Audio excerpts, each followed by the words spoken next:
dzimwewo idzi asi pazimba takambosva tunopenga here tiri right musoro medu. Onaiwo dzimwedzi, onaiwo rimwe flyer, rimwe flyer iro flyer iro. Munopenga here mazimba ino? Kwai kudini here August kupi kunoendwa? Kupi kunoendwa? Inge muchiendepi kwamunoda kuenda? Where are you going? To do what? Isu tisakainya kupata stereki tinongobvuma zvese zvese. This time around hatipengi. This time around dakuratidza isaisi, dakugadzirira isaisi. Nimangwana makuseni ndenge ndati kuZimbabwe. Ndo 30 June date. Ndakamirira pamavenyu pacho ipapo. Ndopandee ndiri. Ndiri kusvikira pavenyu yeuyo yepadhuze yamafikizolo. Ndopandosvikira ipapo. Mapurisa musandibata. Ndopandosvikira ipapo ndakamirira yeye muna August ishi. Yazodwa anenge achienda epizodwa. Iye anoita 5 minutes pa stage. 5 minutes dzakatowandisa pa stage. Nadia musi kumuona. Pazvaitwa naNadia achishama hembe achinganyura achidina achiratidza mata yake papa public. Maiti yowe muchiripota mapeji yake. What is the difference? Anenge asina kupfeka here Nadia. Anenge akangopfeka zvinopfekwa neregistry rinenge rakapfekwa naZodwa ndo mapfekera anongoita kuti chibhodhi nebhora nendoi. Musiyano uri papi? Ndati performance inoitwa naNadia Nadia anotokurovera 1 hour ari pa stage muchientertainiwa achinganyura achidini achiita zvaari kuita. Atori nani? Far much better. Endai mundu support replace isai Nadia pa poster ipapo. Isai Nadia. Amumuoni mwana wefu. Isai Nadia uye koko aite. Nadia anenge atovakwa antadzingwa kuno South Africa. Anenge atori koko kuZimbabwe. Amutona ma expenses akawanda pana Nadia. Isai Nadia. Nadia antonganyura wese antoperforma sestripper kunganyura. Nadia muchida mavideo yake ndikupe. Lete uya anongosvika pa stage ongoti 5 minutes akawandisa 3 minutes munodzika pa stage. Mari yenyu yatopera.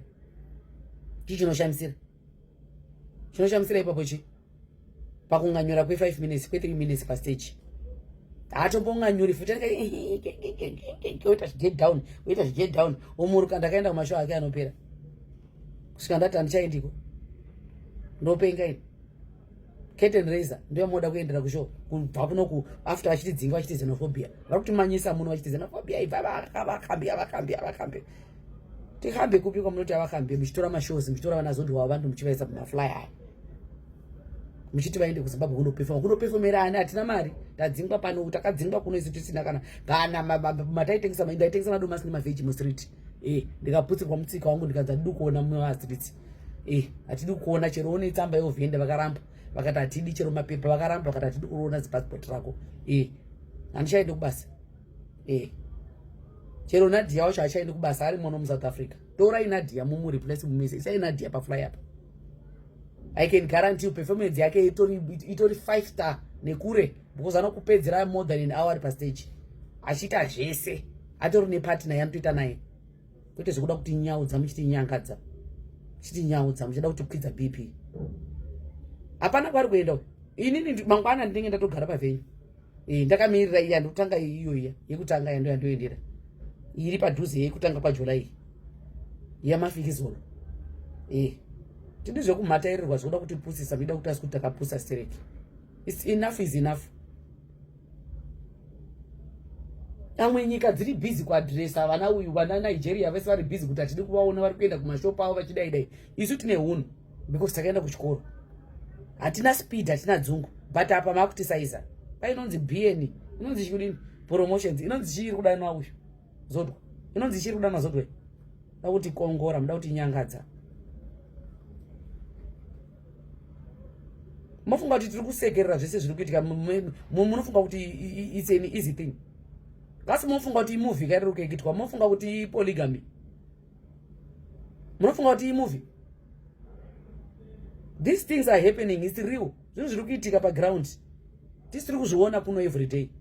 Munoda kuti porovoka munobudisa mafly matuzvika. Are you testing waters? Kasi munoda kunyasa kuona kuti maZimbabwenzi chakaita sei kai? Imi maZimbabwenzi, are you mad? Munopenga here?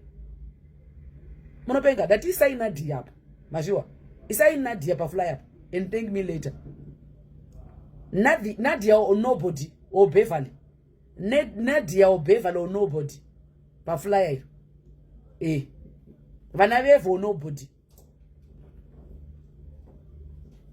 It's very selfish human beings. Edu artists yacho kuti titaure nawo tivaudze kuti uyai mwedzi uno wese taitoita kuita kuvanhanja kuita kutambura vachitaura mari dzakawanda tichida kuva kuno kuSouth Africa. Taitovada ipapa maweekends esapa. But vanouya vanotoya zvezvivindi. They are scared kuti vauye kuno kunotiimbira isusu hasi kundoimbira ivo. Mari dzedu dzatiri kushanda isusu. Vari kutotya kuti zvinenge zvadini. Vari kuti vamwe vakatombomira kuti hatisitora mabookings eSA. Asi mimi ndo munotora mabookings ema artists muSouth Africa muchiendesa kuZimbabwe. You mad. Munopenga here. Vedu chao they are starving artists, they are starving now. Havana mabasa izvezvi ekuti vaye kuno because akusi settled. Vanotya kuti vanopindirwa mumashows. Vakatikaitwa wasitaki varimo vachiperforma. Vakamira kutora mabookings vazhinji vacho. Vari kuuya vari kutoita kuriska kuti totova guarantee kuti we guarantee kutonyengerera chako chako. But vanomuru avunenge uri pamaoko avaperformi vakasununguka. Kungowasairini chero yairi kumanya kuye ambulance iri kumanya kwaitika tsaunda kana kune vanhu vari kurwa chiti wi munhu anomuburuka pastage achimanya chiti zvatanga. Asi vekuno kundovamoda kuti vaiva perform kuZimbabwe vakasununguka. Kumapenzi isusu tisu mapenzi manjesu kumadutye isu tisingazivi marights edu. Ndatiisai Nadia kana Beverly pa flyer. Isai Nadia kana Beverly pa flyer. Isu tiri kumanikidzwa vari kuona ivo izvi zvikedu vasingakwanisi kuuya. Vari kuuya zvekutatama chance. Saka kuti tsamwisa mazvinzwa. We have done enough. Kuda kuti ipatisa pese panoitika noise pese muita kuti you are not there. Muchida kuvabhuka munovabhuka chicha munovabhuka. What are you booking them for what? Munovabhukira kuti vaende kupi? Kwavari kuenda. Vari kuendepi? Vanoda kunotikanganisa kufikisa country yedu. Tinenge tiri busy. Kubva mangwana tiri busy kufikisa country yedu. Yes. We are going to be busy fixing our country from tomorrow. What is your problem? Atidi vanhu vanoti disturb, but we don't need them to disturb us because we will be busy fixing our country from 30 June. So where are they going? We don't want to be disturbed as well. We don't want any artists on that side. We don't want to be disturbed. Simple. We'll be busy fixing our country. Sis.